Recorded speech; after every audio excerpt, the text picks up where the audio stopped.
ಎಲ್ಲರಿಗೂ ನಮಸ್ಕಾರ. ಸ್ಪರ್ಶ ಅಕಾಡೆಮಿ ಯೂಟ್ಯೂಬ್ ಚಾನಲ್ಗೆ ತಮಗೆಲ್ಲ ಸ್ವಾಗತ. ಕೇಂದ್ರೀಯ ವಿದ್ಯಾಲಯ ಮತ್ತು ನವೋದಯ ವಿದ್ಯಾಲಯದಲ್ಲಿ ರಿಕ್ರೂಟ್ಮೆಂಟ್ನ ಕಾಲ್ಫರ್ ಮಾಡಿರುವಂಥದ್ದು. ಒನ್ಸ್ ಇನ್ ಎ ವೈಲ್ ಈ ಥರ ಒಂದು ನೋಟಿಫಿಕೇಶನ್ ನಾವು ನೋಡಬಹುದು. ಮೋರ್ ದ್ಯಾನ್ 13,000 ಹುದ್ದೆಗಳು. ಓಕೆ, ಮತ್ತೆ ಈ ಥರ ನೋಟಿಫಿಕೇಶನ್ ಆಗಬೇಕು ಅಂತ ಹೇಳಿದ್ರೆ ಮಿನಿಮಮ್ ಅಂದರೆ ಕೂಡ 6 ಇಯರ್ಸ್ ಬೇಕಾಗುತ್ತೆ. ಓಕೆ, ಬೃಹತ್ತಾದ ನೇಮಕಾತಿ ಇದಾಗಿರುತ್ತೆ. ನೋಡ್ಕೊಳ್ಳೋಣ. ಸೊ ಕೇಂದ್ರೀಯ ವಿದ್ಯಾಲಯ ಸಂಘಟನ್ ಮತ್ತು ನವೋದಯ ವಿದ್ಯಾಲಯ ಸಮಿತಿ ಸೆಂಟ್ರಲ್ ಗೌರ್ಮೆಂಟ್ ಹುದ್ದೆಗಳು ಇದಾಗಿರುತ್ತೆ. Directly comes under the central government, one of the reputative institutions in our India. Okay, so ಇಲ್ಲಿ ರಿಕ್ರೂಟ್ಮೆಂಟ್ಗೆ ಕಾಲ್ಫರ್ ಮಾಡಿರುವಂಥದ್ದು recruitment of various teaching and non teaching post in Kendriya Vidyalaya Sangathan and Navodaya Vidyalaya ಸಮಿತಿ. ಕಂಪ್ಲೀಟ್ ಆಗಿ ನೋಟಿಫಿಕೇಶನ್ ಬಗ್ಗೆ ಓದ್ಕೊಳ್ಳೋಣ. ಯಾವೆಲ್ಲ post ಖಾಲಿ ಇದೆ, ಯಾರೆಲ್ಲ ಎಲಿಜಿಬಲ್ ಆಗ್ತಾರೆ ಅನ್ನೋದ್ರು ಕೂಡ ನೋಡ್ಕೊಳ್ಳೋಣ. ಇಲ್ಲಿ ಫಸ್ಟ್ ನೋಡ್ಕೊಳ್ಳೋದಾದ್ರೆ ಪೋಸ್ಟ್ ಗ್ರಾಜ್ಯುಯೇಟ್ ಟೀಚರ್ಸ್ ಅಂತ ಇದೆ. KVS ಅಂತ ಹೇಳಿದ್ರೆ ಕೇಂದ್ರೀಯ ವಿದ್ಯಾಲಯದ್ದು. ಓಕೆ, ಇಲ್ಲಿ ನೀವು ನೋಡ್ಕೊಳ್ಳೋದಾದ್ರೆ ಟೋಟಲ್ ಎಷ್ಟು ಪೋಸ್ಟ್ ಇದೆ ಅಂತ ಹೇಳಿದ್ರೆ 615 ಪೋಸ್ಟ್. Okay, PGTಗೆ right. ಈ ಒಂದು PGTನಲ್ಲಿ ಯಾವುದೆಲ್ಲ ಇದೆ ಅಂತ ಹೇಳಿದ್ರೆ Hindi, English, physics, chemistry, mathematics, biology, history, geography, economics, commerce, computer science, biotechnology. So total ಎಷ್ಟು ಪೋಸ್ಟ್ ಇದೆ ಅಂತ ಹೇಳಿದ್ರೆ 615 ಪೋಸ್ಟ್. ಇದನ್ನು ಬಿಟ್ಟು PGT ಇನ್ ನವೋದಯ ವಿದ್ಯಾಲಯದಲ್ಲಿ ಎಷ್ಟಿದೆ ಅಂತ ನೋಡ್ಕೊಳ್ಳೋದಾದ್ರೆ 634 ಪೋಸ್ಟ್. ಓಕೆ, ಇಲ್ಲಿ ನೋಡ್ಕೊಳ್ಳೋದಾದ್ರೆ 634 ಪೋಸ್ಟ್ ಇರುವಂಥದ್ದು. ಇದು ಬಂದು ಕ್ಯಾಟಗರಿ ವೈಸ್ ಸಪ್ರೇಟ್ ಮಾಡಿದ್ದಾರೆ. ಓಕೆ, UR ಅಂತ ಹೇಳಿದ್ರೆ unreserved, EWS economic weaker section, OBC other backward classes, scheduled caste, scheduled tribe total. ಇದ್ರ ಜೊತೆಗೆ ಬೇರೆ ಒಂದು ರಿಸರ್ವೇಷನ್ಸ್ನ ಕೂಡ ಕೊಟ್ಟಿರುವಂಥದ್ದು. ಓಕೆ, ಸೊ ಇಲ್ಲೇ ನಿಮಗೆ 1200+ ಪೋಸ್ಟ್ಗಳು ಸಿಗುತ್ತೆ. ಓಕೆ, PGTಗೆ ನೆಕ್ಸ್ಟ್ ಇಲ್ಲಿ ನೋಡೋದಾದ್ರೆ ಒನ್ ಸೆಕೆಂಡ್. ಇದು ಬಂದು TGT ಅಂತ ಹೇಳಿದ್ರೆ ಟ್ರೈನ್ ಗ್ರಾಜ್ಯುಯೇಟ್ ಟೀಚರ್ಸ್. ಓಕೆ, ಇಲ್ಲಿ ನೋಡ್ಕೊಳ್ಳೋದಾದ್ರೆ ಸೇಮ್ 1153 ಪೋಸ್ಟ್ ವೇಕೆನ್ಸಿ ಇದೆ. Okay, Hindi, English, Sanskrit, social studies, mathematics, science, physical and health ಇದಾಗಿ ನಮ್ಮಲ್ಲಿ art education, work experience, special educator. ಈ ಸ್ಪೆಷಲ್ ಎಜುಕೇಟರ್ ಬಗ್ಗೆ ಕೂಡ ಮಾಹಿತಿ ಕೊಡ್ತೀನಿ. ಕ್ವಾಲಿಫಿಕೇಷನ್ ಏನೆಲ್ಲ ಆಗಿರಬೇಕು ಅನ್ನೋದ್ರ ಕೂಡ ಮಾಹಿತಿ ಕೊಡ್ತೀನಿ ಒಂದು ವಿಡಿಯೋನಲ್ಲಿ. ಇದ್ರ ಜೊತೆಗೆ ಲೈಬ್ರರಿಯನ್ ಪೋಸ್ಟ್ಗಳಿದೆ. ಲೈಬ್ರರಿಯನ್ ಪೋಸ್ಟ್ ಬಂದು 61 ಪೋಸ್ಟ್ ಖಾಲಿ ಇದೆ. ಓಕೆ, ಇದ್ರ ಜೊತೆಗೆ ಮತ್ತೆ TGT ಇನ್ NVS ನವೋದಯದಲ್ಲಿ ಎಷ್ಟಿದೆ ಅಂತ ಹೇಳಿದ್ರೆ ಟೋಟಲ್ ಆಗಿ ನಿಮಗೆ ಇದು ಕೂಡ ಒಂದು 1000+ ಪೋಸ್ಟ್ ಇದೆ. ಕೆಳಗಡೆ ಇದೆ, ನೆಕ್ಸ್ಟ್ ಸ್ಲೈಡಲ್ಲಿ ನೋಡ್ಸ್ಕೊಡ್ತೀನಿ. Okay, Hindi, English, social, mathematics, science, TGT ಇದು ಬಂದು BPEd ಮಾಡಿರೋರಿಗೆ. Okay, physical education teachers. ಇದ್ರ ಜೊತೆಗೆ ಮೇಲ್ ಫಿಮೇಲ್ ಎರಡೂ ಇದೆ ಇದು. ಓಕೆ, ನೆಕ್ಸ್ಟ್ ಬಂದು ಆರ್ಟ್. ಸೊ ಇದು ಬಂದು ಥರ್ಡ್ ಲ್ಯಾಂಗ್ವೇಜ್. ಇಲ್ಲಿ ಏನು ಕೊಟ್ಟಿದ್ದೀಯ ಅಂತ ಹೇಳಿದ್ರೆ ಇಲ್ಲಿ ಕನ್ನಡ ಇದೆ ನೋಡಿ. ಕನ್ನಡ ಟೀಚರ್ಸ್ ಕೂಡ ಅಪ್ಲೈ ಮಾಡಬಹುದು. ಓಕೆ, 22 ಪೋಸ್ಟ್ ಖಾಲಿ ಇದೆ, 22 ಪೋಸ್ಟ್ ಖಾಲಿ ಇದೆ ನವೋದಯ ವಿದ್ಯಾ ಸಂಸ್ಥೆಗಳಲ್ಲಿ. ಓಕೆ, ಜೊತೆಗೆ ಪ್ರೈಮರಿ ಟೀಚರ್ಸ್ ಕೂಡ ಕರೆದಿರುವಂಥದ್ದು, ಕಾಲ್ಫರ್ ಮಾಡಿರುವಂಥದ್ದು. ಇದರ ಜೊತೆಗೆ ಇದು ಇಂಪಾರ್ಟೆಂಟ್ ಆಗಿರುತ್ತೆ ರೀ, ನಾನ್ ಟೀಚಿಂಗ್ ಪೋಸ್ಟ್ ಅಂತ ಹೇಳಿದ್ರೆ ಅಡ್ಮಿನಿಸ್ಟ್ರೇಟಿವ್ ಆಫೀಸರ್ ಇದೆ, ಫೈನಾನ್ಸ್ ಆಫೀಸರ್ ಇದೆ, ಅಸಿಸ್ಟೆಂಟ್ ಇಂಜಿನಿಯರ್ ಇದೆ, ಅಸಿಸ್ಟೆಂಟ್ ಸೆಕ್ಷನ್ ಆಫೀಸರ್ ಇದೆ, ಜೂನಿಯರ್ ಟ್ರಾನ್ಸ್ಲೇಟರ್ ಇದೆ, ಮತ್ತು senior secretary assistant, junior secretary assistant. Okay, ಇದರ ಜೊತೆಗೆ ಸ್ಟೆನೋಗ್ರಾಫರ್ 2 ಅಂತ ಕೊಟ್ಟಿರುವಂಥದ್ದು. ರೈಟ್. ಮತ್ತು non teaching post in Navodaya Vidyalaya ಇದು ಕೂಡ ನಿಮಗೆ ಜೂನಿಯರ್ ಸೆಕ್ರೆಟರಿ 225 ಪೋಸ್ಟ್ ಇದೆ, ಎನಿ ಡಿಗ್ರಿ ಇವೆಲ್ಲ. Senior secretary assistant, junior secretary assistant, ಇದ್ರ ಜೊತೆಗೆ ಇಲ್ಲಿ ಸೆಕ್ರೆಟರಿ ಅಸಿಸ್ಟೆಂಟ್ ಇದಲ್ವಾ, ಇವೆಲ್ಲ ಬಂದು ಎನಿ ಡಿಗ್ರಿ ಇದು. ಓಕೆ, ನೆಕ್ಸ್ಟ್ ಕ್ವಾಲಿಫಿಕೇಷನ್ನ ನೋಡ್ಕೊಳ್ಳೋದಾದರೆ ಫಸ್ಟ್ ಬಂದು PGTದು ನೋಡ್ಕೊಳ್ಳೋಣ. ಫಸ್ಟ್ ಸ್ಯಾಲರಿ ನೋಡಿ, 1 ಸೆಕೆಂಡು. ಲೆವೆಲ್ 8 ಅಂತ ಸ್ಯಾಲರಿ ನೋಡಿ. ಬೇಸಿಕ್ ಪೇ ಬಂದು 47,600 ರೂಪಾಯಿ. ನಿಮಗೆ ಸಂಬಳ ಅನ್ನೋದು 80,000+ ಸಿಗುತ್ತೆ ನಿಮಗೆ. ಓಕೆ, ಒನ್ಸ್ ನೀವೇನಾದರೂ ಇನ್ನಾಗಿದ್ದೀರಾ ಅಂತ ಹೇಳಿದ್ರೆ ಸೊ ಎಲ್ಲ ಬೆನಿಫಿಟ್ಸ್ನ ತೊಗೊಂಡು 80,000+ ಸಿಗುತ್ತೆ ನಿಮಗೆ. Okay, the best salary package ಇದು. PGT ಅಂತ ಹೇಳಿದ್ರೆ ಯಾರಿಗೆ ಮಾಡ್ಬೋದು ಅಂತ ಹೇಳಿದ್ರೆ PUC ಸ್ಟೂಡೆಂಟ್ಸ್ಗೆ ಮಾಡುವಂತಹ ಒಂದು ಪೋಸ್ಟ್ ಆಗಿರುತ್ತೆ ಇದು, ರೈಟ್. ಸೊ ಈ ಕ್ವಾಲಿಫಿಕೇಶನ್ ನೋಡ್ಕೊಳ್ಳೋದಾದ್ರೆ ಇಂಟಗ್ರೇಟೆಡ್ ಪೋಸ್ಟ್ ಗ್ರಾಜ್ಯುಯೇಷನ್ ಕೋರ್ಸ್ ಅಂದರೆ PG ಮಾಡಿರಬೇಕಾಗಿರುತ್ತೆ. ಓಕೆ, ಇದರ ಜೊತೆಗೆ 50% marks in aggregate including BEd component. Okay, BEd compulsory ಆಗಿರಬೇಕಾಗಿರುತ್ತೆ. Okay, and BEd degree from NCTE recognised institution university with at least 50% marks. BEdನಲ್ಲಿ ಮಿನಿಮಮ್ 50% ತಗೊಂಡಿರಬೇಕು qualification ಆಗೋದಕ್ಕೆ, ರೈಟ್. ಇಲ್ಲಿ ನೋಡ್ಕೊಳ್ಳೋದಾದ್ರೆ ಇನ್ನೊಂದು, ಇಲ್ಲಿ CTET ಆಗಿರಬೇಕು ಅಂತ ಏನು ಕೊಟ್ಟಿಲ್ಲ. CTET ಆಗಿರ್ಬೋದು, KTET ಆಗಿರ್ಬೋದು ಅಂತ ಏನು ಕೊಟ್ಟಿಲ್ಲ. ಯಾರೆಲ್ಲ BEd ಮಾಡ್ಕೊಂಡು PG ಮಾಡ್ಕೊಂಡಿರ್ತಾರೋ ಎಬೋ 50% ಯಾರ್ದೆಲ್ಲ ಇದೆಯೋ all are eligible. Okay, CTET ಅಂತ ಏನು ಕೇಳಿಲ್ಲ, ಇಲ್ಲಿ ನೋಡ್ಕೊಬೇಕಾಗಿರುತ್ತೆ, ರೈಟ್. ಪೋಸ್ಟ್ನ ನೋಡ್ಕೊಳ್ಳಿ. PGT in KVS English provided a candidate has studied concern subject at graduation level.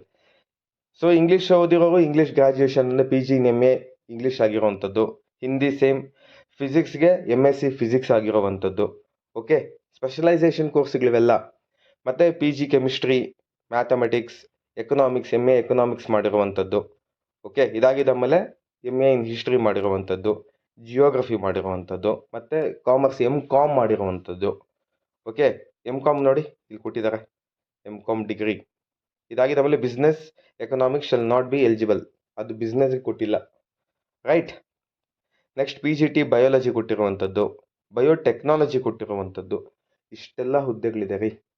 Okay, BEd 50% ಇದ್ರೆ ಕೂಡ ಎಲಿಜಿಬಲ್ ಆಗಿರುತ್ತೆ. ಓಕೆ, MSc ಅವ್ರ MA MCom PG ರಿಸಲ್ಟ್ ಅದೇನು ಬೇಕಾಗಿಲ್ಲ, ಬಟ್ BEdಲ್ಲಿ 50% ಇದ್ರೆ ಯು ಕ್ಯಾನ್ ಎಲಿಜಿಬಲ್. ನೆಕ್ಸ್ಟ್ ಇದು ಬಂದು ಕಂಪ್ಯೂಟರ್ ಸೈನ್ಸ್ ಮತ್ತು ಫಿಸಿಕಲ್ ಎಜುಕೇಷನ್ ಕೋರ್ಸ್ ಬೇಕಾಗಿರುವಂಥದ್ದು. ಇಲ್ಲಿ ನೋಡ್ಕೊಳ್ಳೋದಾದರೆ PGT ಕಂಪ್ಯೂಟರ್ ಸೈನ್ಸ್ನ ನೋಡ್ಕೊಳ್ಳಿ, MSc or MCA from recognised institution or university ಅಷ್ಟೇ. ಓಕೆ, ಇದಕ್ಕೆ BEd ಕಂಪಲ್ಸರಿ ಅಂತ ಎಲ್ಲೂ ಕೊಟ್ಟಿಲ್ಲ.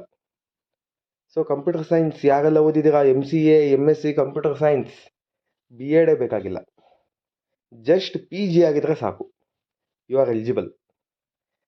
ಓಕೆ, ನೆಕ್ಸ್ಟ್ ಬಂದು ಫಿಸಿಕಲ್ ಎಜುಕೇಷನ್ ಟೀಚರ್ಸ್. ಎಷ್ಟೋ ಜನ ನನಗೆ ಯೂಟ್ಯೂಬಲ್ಲಿ ಮೆಸೇಜ್ ಹಾಕ್ತಿರ್ತಾರೆ, ಸರ್ ನಂದು BPEd ಆಗಿದೆ, ಜಾಬ್ ಕಾಲ್ ಫಾರ್ ಏನು ಮಾಡ್ತಿಲ್ವ ಅಂತ. ಮಾಡಿದ್ದಾರೆ ನೋಡಿ. Okay, PGT physical education both male and female ಎರಡಕ್ಕೂ. Okay, master in physical education MPEd ಮಾಡ್ಕೊಂಡಿರಬೇಕು. ಇದಾಗಿದೆ ಆಮೇಲೆ 50% ಮಿನಿಮಮ್ ಇರಬೇಕು ಅವರಿಗೆ. 50% ಎಬೋವ್ ಇದ್ರೆ ಮಾತ್ರ ಅಪ್ಲಿಕೇಶನ್ಗೆ ಎಲಿಜಿಬಲ್. ಓಕೆ, ಡಿಸೈರಬಲ್ ಕೊಟ್ಟಿದ್ದಾರೆ. Should have represent at least state at national level in any of the sports ಅಥವಾ recognised by sports authority of India. Experience in recognised institution as physical education teacher, experience of working in residential school, right. Next ಇದ್ಯಾವುದು ಕೊಟ್ಟಿದ್ದಾರೆ ಅಂತ ಹೇಳಿದ್ರೆ modern Indian languages, integrated post graduation course in the concern subject with on at least 50% marks from NCTE recognised institution including BEd component. Okay, ಇದು ಬಂದು ಲ್ಯಾಂಗ್ವೇಜಸ್ಗೆ ಬೇಕಾಗಿತ್ತಲ್ವ, ಕನ್ನಡ ಇದಾಗಿದೆ ಆಮೇಲೆ ಹಿಂದಿ ಆಗಿರ್ಬೋದಲ್ಲ, ಇದ್ರ ಬಗ್ಗೆ ಕೊಟ್ಟಿರುವಂಥದ್ದು, right. Modern Indian languages NVSL Navodaya ವಿದ್ಯಾಸಂಸ್ಥೆಗಳಲ್ಲಿದು. ಓಕೆನಾ. ನೆಕ್ಸ್ಟ್ ಇದು ನೋಡ್ಕೊಳ್ಳಿ, ಇದು post wise elective subjects in combination subjects are as under ಅಂತ ಕೊಟ್ಟಿರೋದು TGT. ಇದು TGTಗೆ ಅಂತ ಹೇಳಿದ್ರೆ ಒಂದು ಹೈಸ್ಕೂಲ್ಗೆ ಮಾಡುವಂತಹ ಒಂದು ಟೀಚಿಂಗ್ ಪೋಸ್ಟ್ ಇದಾಗಿರುತ್ತೆ. ಸೊ TGT ಮ್ಯಾಥ್ಸಲ್ಲಿ ನೋಡಿ BSc ಫಿಸಿಕ್ಸು ಕೆಮಿಸ್ಟ್ರಿ ಮ್ಯಾಥ್ಸ್ ತೊಗೊಂಡಿರ್ತಾರೆ ಕೂಡ ಅವರು ಎಲಿಜಿಬಲ್ ಆಗ್ತಾರೆ. ಫಿಸಿಕ್ಸು ಮ್ಯಾಥಮೆಟಿಕ್ಸ್ ಕಂಪ್ಯೂಟರ್ ಸೈನ್ಸ್ ತೊಗೊಂಡಿರೋ ಕೂಡ ಎಲಿಜಿಬಲ್ ಆಗ್ತಾರೆ. Mathematics as elective main subject in at least 3 years. Okay, so BSc PCM ಆಗಿರ್ಬೋದು, PMCS ಆಗಿರ್ಬೋದು, ಮ್ಯಾಥ್ಸ್ ಅನ್ನೋದು ಒಂದು ಮೈನ್ ಸಬ್ಜೆಕ್ಟ್ ಆಗಿರಬೇಕು. Okay, right. ಇದಾಗಿದೆ ಆಮೇಲೆ ಫಿಸಿಕ್ಸ್ ಅದರಲ್ಲಿ 1 ವರ್ಷ ಕಂಪಲ್ಸರಿ ಆಗಿರಬೇಕಾಗಿರುತ್ತೆ. ಇದಾಗಿದೆ ಆಮೇಲೆ chemistry, electronics, computer science, statics ಇದು ಕೂಡ ಓದಿರಬೇಕಾಗಿರುತ್ತೆ. ಓಕೆ, ಸೊ BSc PCM ಆಗಿರ್ಬೋದು, BSc PMCS ಆಗಿರ್ಬೋದು, ಇದಾದ ನಂತರ ಎಲೆಕ್ಟ್ರಾನಿಕ್ಸ್ ಆಗಿರ್ಬೋದು. Okay, physics, mathematics and electronics ಆಗಿರ್ಬೋದು, they are all eligible. Okay, ಇದರ ಜೊತೆಗೆ ನೆಕ್ಸ್ಟ್ ಏನಂತ ಕೊಟ್ಟಿದ್ದಾರೆ, TGT ಸೈನ್ಸಲ್ಲಿ ನೋಡ್ಕೊಬೇಕಾಗಿದ್ರೆ ನೋಡಿ, biology, life science, botany, zoology CBZ ಮಾಡಿರೋರಿಗೆ ಇದಾಗಿದ್ದಾದ್ಮೇಲೆ ಬಯೋಟೆಕ್ನಾಲಜಿ BSc ಇನ್ ಬಯೋಟೆಕ್ನಾಲಜಿ ಮಾಡ್ಕೊಂಡಿರ್ತಾರಲ್ವಾ ಅವ್ರಿಗಿದು. ಓಕೆ, ಇದರಲ್ಲಿ ಮೈನ್ ಸಬ್ಜೆಕ್ಟ್ನ ನೋಡ್ಕೊಳ್ಳಿ, ಸಬ್ಸಿಡರಿ ಸಬ್ಜೆಕ್ಟ್ನ ನೋಡ್ಕೊಳ್ಳಿ. ಓಕೆ, ಇಲ್ಲಿ ಕೊಟ್ಟಿರೋವಂಥದ್ದು they are all eligible. Next social studies, ತುಂಬ ಜನ ಸೋಷಿಯಲ್ BA ಮಾಡ್ಕೊಂಡಿದ್ದಾರಲ್ವಾ ಅವ್ರಿಗಿದು. Okay, candidate should have studied any 2 subjects out of history, geography, economics and political science. ಎರಡಂತೂ ಕಂಪಲ್ಸರಿ ಇರಬೇಕು. ಓಕೆ, ಐದರ್ ಇತಿಹಾಸ ಆಗಿರ್ಬೋದು, ಭೂಗೋಳ ಆಗಿರ್ಬೋದು, ಎಕನಾಮಿಕ್ಸ್ ಆಗಿರ್ಬೋದು, ಇದಾಗಿ ನಮ್ಮಲ್ಲೇ ಪೊಲಿಟಿಕಲ್ ಸೈನ್ಸ್ ರಾಜ್ಯಶಾಸ್ತ್ರ ಆಗಿರ್ಬೋದು. ಓಕೆ, ಯಾವುದಾದ್ರೂ ಎರಡನ್ನ 3 ವರ್ಷ ಓದಿರಲೇಬೇಕು. ದೇ ಆರ್ ಆಲ್ ಎಲಿಜಿಬಲ್ ಇದಕ್ಕೆ, ಆಯಿತಾ. ಮತ್ತೆ ಡಿಸೈರಬಲ್ ಕ್ವಾಲಿಫಿಕೇಶನ್ ಕೊಟ್ಟಿದ್ದಾರೆ, experience of working in a school ಮತ್ತು knowing of computer applications. Basic computers ಆಗಿದ್ರು ಕೂಡ ನಡೆಯುತ್ತೆ. ಓಕೆ, ಇದ್ರ ಜೊತೆಗೆ computer science TGT, bachelor degree in computer application with at least 50% of marks. BSc computers ಆದರೂ ನಡೆಯುತ್ತೆ, BCA ಕಂಪ್ಯೂಟರ್ಸ್ ಆದರೂ ನಡೆಯುತ್ತೆ, BE ಇನ್ ಕಂಪ್ಯೂಟರ್ ಸೈನ್ಸ್ ಆದರೂ ನಡೆಯುತ್ತೆ. ಬಟ್ 50% ಅಗ್ರಿಗೇಟ್ ಇರಬೇಕಾಗಿರುತ್ತೆ. Okay, they are all eligible. Next music ಇದೆ, ಮ್ಯೂಸಿಕ್ ಮತ್ತು ಆರ್ಟ್ಸ್ ಇದೆ. ಬಟ್ ಅವೆರಡೂ ಬಗ್ಗೆ ನಾನು ಹೇಳ್ತಿಲ್ಲ. ಬಟ್ ಫಿಸಿಕಲ್ ಎಜುಕೇಷನ್ ಬಗ್ಗೆ ಹೇಳ್ತೀನಿ. BPEd ಆಗಿರಬೇಕು ಅವ್ರದ್ದು. BPEd ಕೋರ್ಸ್ ತಗೊಂಡಿರಬೇಕು. 50% ಮಿನಿಮಮ್ ಇದ್ರೆ they are also eligible. Okay, right. Next ಲೈಬ್ರರಿಯನ್ಗೆ ಈ ಸರಿ ಇರುವಂತಹ ಬಂಪರ್ ಪೋಸ್ಟ್ ಇನ್ಯಾವ್ದನ್ನಲ್ಲೂ ಇಲ್ಲ ರೀ. EMRS ಅಲ್ಲಿ MLib ಇದೆ. ಇದಾಗಿದೆ ಆಮೇಲೆ KVS, NVS ಎಲ್ಲದರಲ್ಲಿ ಕೂಡ ಲೈಬ್ರರಿಯನ್ಸ್ಗೆ ತುಂಬ ಬೇಡಿಕೆ ಇದೆ. ಸೊ ಯಾರೆಲ್ಲ MLib ಆಗಿರ್ತೀರೋ ನಿಜವಾಗ್ಲೂ ಹೇಳ್ತಾ ಇದ್ದೀನಿ, it's a good chance for you guys. Okay, bachelor degree in library science from a recognised institution university with at least 50% marks. Okay, ಇಷ್ಟು ಮಾತ್ರ ಇದೆ ಸಾಕು. ಕಾಂಪಿಟೇಷನ್ ತುಂಬ ಕಡಿಮೆ ಇದೆ MLibಗೆ. ಓಕೆ, ನೆಕ್ಸ್ಟ್ ಸ್ಪೆಷಲ್ ಎಜುಕೇಟರ್ ಅಂತ ಕೊಟ್ಟಿದ್ದಾರೆ. ಓಕೆ, ಸ್ಪೆಷಲ್ ಎಜುಕೇಟರ್ ಪೋಸ್ಟ್ ಬಂದು ಒಂದು 200+ ಇದೆ. ಸ್ವಲ್ಪ ನೋಡ್ಕೊಳ್ಳಿ, ಇದು ಪೇ ಸ್ಕೇಲ್ ನೋಡ್ಕೊಳ್ಳಿ. ಇವ್ರಿಗೆ ಕೂಡ ಒಂದು 60,000 ಮೇಲೆ ಕೊಡ್ತಾರೆ. ಓಕೆನಾ. Graduation degree from a recognised university with minimum 50% marks. ಯಾವುದೇ ಡಿಗ್ರಿ ಆಗಿರಬಹುದು. Okay, any of the following from recognised institution university. BEd ಅಲ್ಲಿ ಅಟ್ಲೀಸ್ಟ್ 50% ತೆಗೆದಿರಬೇಕು. Okay, special education. BEd general ಅಲ್ಲಿ ಮಿನಿಮಮ್ 50% ತೆಗೆದಿರಬೇಕಾಗಿರುತ್ತೆ. ಇಷ್ಟಿದ್ರೆ ಸಾಕು. ಓಕೆನಾ, ಇಷ್ಟಿದ್ರೆ ಸಾಕು, ಅಪ್ಲೈ ಮಾಡ್ಬೋದು. ಓಕೆ, ಸ್ಪೆಷಲ್ ಎಜುಕೇಟರ್ಗೆ. ರೈಟ್. ಇದಾದ ನಂತರ ಇಲ್ಲಿ ನೋಡ್ಕೊಳ್ಳಿ, ಮೂರನೇದು ಕೊಟ್ಟಿದ್ದಾರೆ. ಯಾವುದಕ್ಕೆ ಅಂತ ಹೇಳಿದ್ರೆ ಸ್ಪೆಷಲ್ ಎಜುಕೇಟರ್ಗೆ. ಸ್ಪೆಷಲ್ ಎಜುಕೇಟರ್ಗೆ ಮಾತ್ರನೇ CTET ಪರೀಕ್ಷೆ ಕಡ್ಡಾಯ ಕೊಟ್ಟಿರುವಂಥದ್ದು. ಯಾರೆಲ್ಲ CTET ಕ್ಲಿಯರ್ ಮಾಡ್ಕೊಂಡಿರ್ತಾರೋ they are all applicable for this special educator post. ಇದೊಂದಕ್ಕೆ CTET ಕೇಳಿರೋದು. TGTಗೂ ಕೇಳಿಲ್ಲ, PGTಗೂ ಕೇಳಿಲ್ಲ. ಓಕೆ, ನೆಕ್ಸ್ಟ್ ಎಕ್ಸಾಮ್ಸ್ ಯಾವ ಥರ ಇರುತ್ತೆ ಅಂತ ಹೇಳಿದ್ರೆ 2 ಟೈಪ್ಸ್ ಇರುತ್ತೆ. ಒಂದು ಬಂದು Tier 1, Tier 2. Tier 1 ಬಂದು ನಿಮಗೆ ಕ್ವಾಲಿಫೈಯಿಂಗ್ ಎಕ್ಸಾಮ್ ಆಗಿರುತ್ತೆ. Tier 1 ಕ್ಲಿಯರ್ ಮಾಡಿದ್ರೆ Tier 2 ಹೋಗುವಂಥದ್ದು. Tier 1 ಏನಿರುತ್ತೆ, ಇದೆಲ್ಲ ಎಕ್ಸಾಮ್ಸ್ಗೂ ಇದೆ, ಸೇಮ್ ಪ್ಯಾಟ್ರನ್. ಓಕೆ, ಏನಿರುತ್ತೆ, ಜನರಲ್ ರೀಸನಿಂಗ್ 20 ಕ್ವಶನ್ ಇರುತ್ತೆ, 60 ಮಾರ್ಕ್ ಇರುತ್ತೆ. ಹಾಗಾದರೆ ಒಂದು ಕ್ವಶನ್ಗೆ 3 ಮಾರ್ಕ್ಸ್ ಇರುತ್ತೆ. Right. Numerical ability, basic computer literacy, general knowledge, ಇದಾಗಿದೆ. ಆಮೇಲೆ ಲ್ಯಾಂಗ್ವೇಜ್ ಕೊಡುವಂಥದ್ದು, ಇಂಗ್ಲೀಷ್ ಲ್ಯಾಂಗ್ವೇಜ್ ಕೊಡುವಂಥದ್ದು. ನಂತರ language competency test 1 other modern Indian languages. ನಾವು ಯಾವುದು ಆಯ್ಕೆ ಮಾಡ್ಕೊತೀವೋ ಅದು. ನಾವು ಕನ್ನಡ ಆಯ್ಕೆ ಮಾಡ್ಕೊಂಡ್ರೆ ಕನ್ನಡ, ತೆಲುಗು ಆಯ್ಕೆ ಮಾಡ್ಕೊಂಡ್ರೆ ತೆಲುಗು, ಆ ಥರ ಕೊಡುವಂಥದ್ದು. ಟೋಟಲ್ ಆಗಿ 100 ಕ್ವಶನ್ ಇರುತ್ತೆ, 300 ಮಾರ್ಕ್ಸ್ ಇರುತ್ತೆ. ಇದು ಬಂದು ಪೇಪರ್ 1 ಅಂದರೆ Tier 1 ಕ್ವಾಲಿಫಿಕೇಷನ್ ಅಷ್ಟೇ. ಇದು 300ಗೆ ನನ್ನ ಪ್ರಕಾರ 150 ಮೇಲೆ ಇಲ್ಲಾಂದರೆ 160 ಮೇಲೆ ಮಾಡಿಕೊಂಡ್ರೆ ಕೂಡ ಎಲಿಜಿಬಲ್ ಆಗುವಂಥ ಸಾಧ್ಯತೆಗಳು ಜಾಸ್ತಿ ಇದೆ.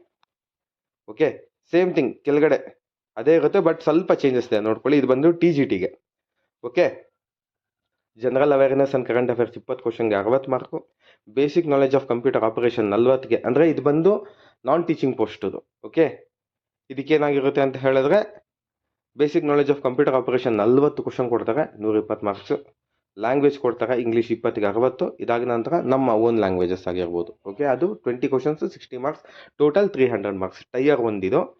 ಇಲ್ಲಿ ನೋಡ್ಕೊಳ್ಳೋದಾದ್ರೆ Tier 2 ಇರುತ್ತೆ. Tier 2ನಲ್ಲಿ ಆಬ್ಜೆಕ್ಟಿವ್, ಡಿಸ್ಕ್ರಿಪ್ಟಿವ್ ಎರಡೂ ಇರುತ್ತೆ. ಓಕೆನಾ. ರೈಟ್. ಟೋಟಲ್ ಬಂದು ನಿಮಗೆ 100 ಮಾರ್ಕ್ಸ್ ಇರುತ್ತೆ. ಆಬ್ಜೆಕ್ಟಿವ್ ಬಂದು 60 ಇರುತ್ತೆ, ಡಿಸ್ಕ್ರಿಪ್ಟಿವ್ ಬಂದು 40 ಇರುತ್ತೆ. ಇದು ಬಂದು Tier 1 ಆಗಿದ್ದಾದಮೇಲೆ ವೆಬ್ಸೈಟಲ್ಲೇ ಕೊಡ್ತಾರೆ ನಿಮಗೆ. ಸಿಲೆಬಸ್ಸು ಕೂಡ ಕೊಡ್ತಾರೆ, ಎಕ್ಸಾಮ್ ಪ್ಯಾಟ್ರನ್ ಯಾವ ಥರ ಇರುತ್ತೆ ಅಂತಲೂ ಕೊಡ್ತಾರೆ. ರೈಟ್. ನೆಕ್ಸ್ಟ್ ಇಲ್ಲಿ ನೋಡ್ಕೊಬೇಕಾಗಿರುತ್ತೆ, ಇದು ಬಂದು ಅಪ್ಲಿಕೇಶನ್ ಫೀಸ್. ಜಾಸ್ತಿ ಇದೆ. ಓಕೆನಾ, ಚೂಸ್ ಮಾಡಿಕೊಂಡು ನೀವು ಅಪ್ಲಿಕೇಶನ್ ಹಾಕೊಳ್ಳಿ. ಜಾಸ್ತಿ ಇದೆ ಬಟ್ ಕಾಂಪಿಟೇಷನ್ ಕಡಿಮೆ ಇರುತ್ತೆ. ಓಕೆ, ಇನ್ನೊಂದು, ನೀವು ಸ್ಟೇಟಿನ ಚೂಸ್ ಮಾಡ್ಕೊಬೋದು, ಜೊತೆಗೆ ನಿಮ್ಮ ಒಂದು ಸೆಂಟರ್ನ ಕೂಡ ಚೂಸ್ ಮಾಡ್ಕೊಳ್ಳುವಂತಹ ಆಪ್ಷನ್ ಇದೆ. ಫಾರ್ ಎಕ್ಸಾಂಪಲ್, ನಾನು ಬಂದು ನಾನು ಬೆಂಗಳೂರಲ್ಲಿರುವಂತಹ ನಿವಾಸಿ. ನಾನು ಬೆಂಗಳೂರಲ್ಲಿ ಸುತ್ತಮುತ್ತ ಇರುವಂತಹ ನವೋದಯ ಸ್ಕೂಲ್ಸಲ್ಲಿ ನಾನು ಚೂಸ್ ಮಾಡ್ಕೋಬಹುದು if I am qualified. Okay, choosing ಒಂದು ಆಪ್ಷನ್ನ ಕೊಟ್ಟಿರುವಂಥದ್ದು. ಅಂದರೆ ಮೆರಿಟ್ ಮೇಲೆ ಕೊಡ್ತಾರೆ, ರೈಟ್.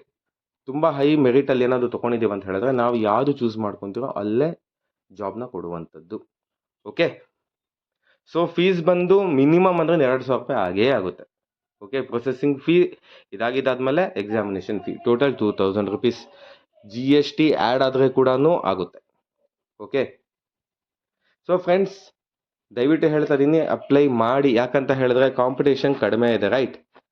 ಸೊ ಅಪ್ಲಿಕೇಶನ್ ಹಾಕಿ ಚೆನ್ನಾಗಿ ಓದ್ಕೊಳ್ಳಿ ಅಂತ ಹೇಳ್ತಾ ತಮ್ಮೆಲ್ಲರಿಗೂ ಒಳ್ಳೆಯದಾಗಲಿ. ಜೊತೆಗೆ ಸ್ಪರ್ಶ ಅಕಾಡೆಮಿಗೆ ಟೆಲಿಗ್ರಾಮ್ ಚಾನಲ್ ಇದೆ, ಅಲ್ಲಿ ಅಪ್ಲಿಕೇಶನ್ ಕಂಪ್ಲೀಟ್ ಕೊಟ್ಟಿರ್ತೀನಿ. ನೀವು ಅಲ್ಲಿ ಜಾಯಿನ್ ಆಗಬಹುದು, ಅಪ್ಲಿಕೇಶನ್ನ ಕಂಪ್ಲೀಟಾಗಿ ನೋಡಬಹುದು. ಇದ್ರ ಜೊತೆಗೆ ನೋಟ್ಸ್ ಎಲ್ಲ ಶೇರ್ ಮಾಡ್ತಾ ಇದ್ದೀವಿ, ಡೌನ್ಲೋಡ್ ಕೂಡ ಮಾಡ್ಕೊಬೋದು. ಸೊ ಟೆಲಿಗ್ರಾಮ್ ಚಾನಲ್ ಬಂದು Sparsha Academy. So thank you so much. Apply ಮಾಡಿ, ಎಲ್ಲರಿಗೂ ಒಳ್ಳೆಯದಾಗಲಿ. God bless. ಜೈ ಹಿಂದ್, ಜೈ ಕರ್ನಾಟಕ ಮಾತೆ. ಧನ್ಯವಾದಗಳು.